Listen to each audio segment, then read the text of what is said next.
उस दिन मैं लोकसभा के अंदर नहीं था, मेरी ड्यूटी कोरोना रिपोर्ट बता के मुझे बाहर कर दिया था।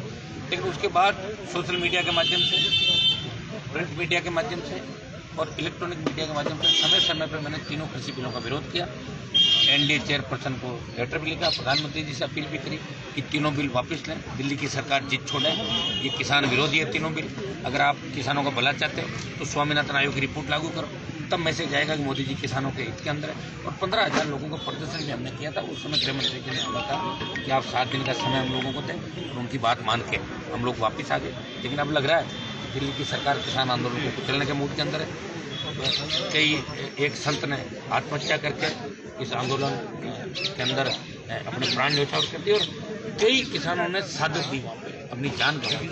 और दिल्ली की सरकार तक से मसले जिद पकड़ के बैठी है। इन बिलों से किसानों का भला नहीं होने वाला। प्रधानमंत्री जी समय रहते आप बड़ा मन रखो और बैक फुट पे आओ और बड़ा मन रख के ये ऐलान करो कि तीनों बिल वापस लिए जाते हैं। अभी इनको आप चाहो तो इनको रोक दो एक बार बिलों को, जैसे सुप्रीम कोर्ट भी कह रहा है कि इनको लागू नहीं करें। सरकार को विचार करना चाहिए। जब सर्वोच्च न्यायालय कह रहा है देश का किसान अन्नदाता सड़कों में, जवान सड़कों पर, इस बात को ज़्यादा नहीं बढ़ाएं, नहीं तो ये एनडीए और भारतीय जनता पार्टी को आने वाले चुनाव में भारी पड़ेगा। आपने 3 समितियों से इस्तीफा दे दिया है, ये एनडीए छोड़ने का स्टेप वाइज तरीका है या केंद्र सरकार को धमकी है? देखो, मेरी धमकी तो, मेरा तो खुद का तो कोई हित है नहीं। मैं तो किसानों के समर्थन में हूँ। मैंने तो ये भी कहा कि एनडीए के साथ साथ अगर मुझे लोकसभा सदस्यता से इस्तीफा देना पड़ा तो मेरे किसान भाइयों के लिए, कौम के लिए हनुमान बेनीवाल पीछे नहीं हटेगा। 20 साल का जो मेरा संघर्ष है सबके सामने अलग चलाऊं, लड़ाऊं, हर व्यक्ति के लिए लड़ाऊं और अन्याय के खिलाफ लड़ाऊं। किसान तकलीफ में हनुमान चुप नहीं बैठ सकता। किसानों के लिए सड़क पे जाना पड़ेगा। एनडीए छोड़ना पड़ेगा तो एनडीए भी छोड़ दूंगा, और एमपी का पद छोड़ना पड़ा तो एमपी का पद भी छोड़ दूंगा।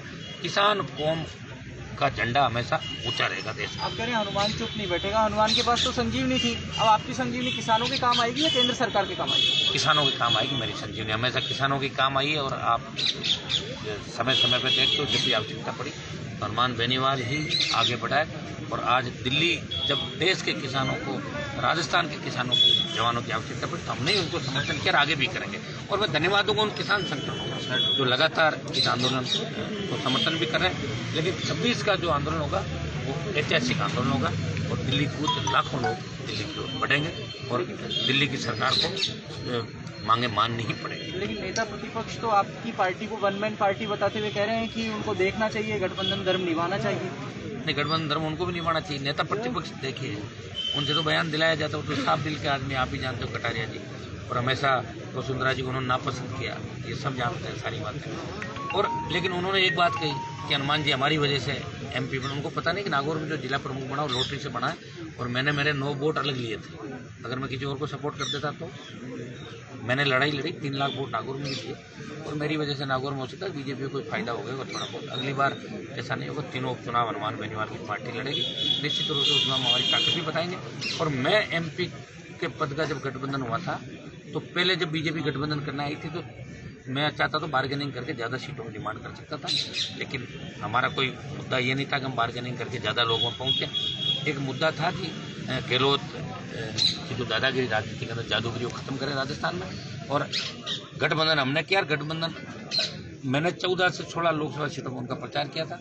मैं तो सीट छोड़ने को तैयार हूँ। कटारिया जी को मैं चुनौती देता हूँ कि आपने जो बात कही कि हनुमान बेनीवाल भाजपा की वजह से पहुँचा है, तो हनुमान बेनीवाल तो अपनी ताकत से पार्टी भी बना ली, खुद आज खड़ा है, लाखों लोग साथ हैं। कटारिया जी, मेरी वजह से जो लोकसभा में आपके पहुंचे उनको भी इस्तीफा दिला दो, मैं भी दे देता हूं, चुनाव वापस करा लो। जिसमें ताकत है वो अपना आप चुन के आ जाएगा वापस। आप कह रहे हैं लाखों लोग आपके साथ में हैं, आप खुद भी मान रहे हैं नागौर में जिला परिषद में 9 पर रह गए, बाड़मेर में 1 ही सीट मिली, पूरे प्रदेश में केवल 10 सीट मिली। तो जिला परिषद जनाधार कैसे? जिला परिषद और पंचायत समिति की सीटें मिलना ही सब कुछ नहीं होता। जिला परिषद पंचायत समिति के अंदर कई बार जिला परिषद में मंडल नहीं लड़ते तो ऊपर वो जिला परिषद में वोट देना चाहता है, नीचे किसी को वोट डाल देता है। जो डायरेक्ट एमएलए एमपी का चुनाव और अलग तरीके का चुनाव है। जब उपचुनाव हुए थे ना राजस्थान में तो मंडावा में 40,000 सारी थी बीजेपी, खींवसर में जीत गया ना, तो बीजेपी की सीट छोड़ी। बीजेपी तो कांग्रेस को वोट डाले थे, बीजेपी तो 70% कांग्रेस को वोट डाले थे। फिर मैंने पहले बयान उसी दिन दे दिया था कि भाजपा ने कांग्रेस को वोट डाला, फिर भी खींवसर की जनता ने मेरी लाज रखी। और मंडावा में 40,000 से आ रहे, उसमें भी 10,000 मेरे जोड़ लो, नहीं 8,500 से आते, 10,000 मेरे नाम के भी मिले थे ना उनको। तो उपचुनाव में अकेले लड़ेंगे क्या? बिल्कुल लड़ेंगे। और एनडीए के रास्ते अलग अलग। मैंने तो पहले ही आपको कह दिया कि राजस्थान में कोई हमारा गठबंधन है ही नहीं। वो हुआ हो तो दिल्ली के लेवल पे हुआ होगा और बीच में रहा तो रह गया होगा। अब मुझे नहीं लगता रहेगा लंबा गठबंधन।